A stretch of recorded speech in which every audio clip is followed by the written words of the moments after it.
আরে মা, তুমি কাঁদতেছো কেন? বাবা, এই বয়সে আমার এসব কাজ করতে ভালো লাগে না।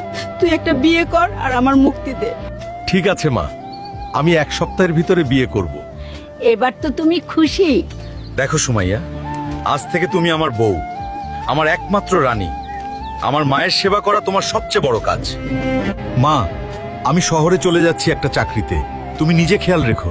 তুমি যাও, আমি মায়ের খেয়াল রাখবো। আরে মা, আপনি বসে আছেন কেন? তাড়াতাড়ি রান্না বাড়া করেন, আমার খিদা লাগছে। পরে আমার কাপড় চোপড়া পরিষ্কার করবেন। সারা জীবন কাজ করলাম, ছেলেকে বিয়ে করে ঘরে বউ আনলাম, এখনো আমাকে কাজ করে খেতে হয়। আমি কেমন বউ আনলাম! নিজের শাশুড়ি মাকে বলে রান্না করতে, আমার পোড়া কপাল। আরে মা, তুমি কাজ করতেছো কেন? সুমাইয়া কোথায়? সুমাইয়া, বাইরে এসো। কি সুমাইয়া? তুমি মাকে দিয়ে কেন সব কাজ করাচ্ছ? তাহলে তোমাকে বিয়ে করলাম কেন? আমি কোনো কাজের মহিলা না, আমি কোনো কাজ করতে পারবো না। চললাম আমি।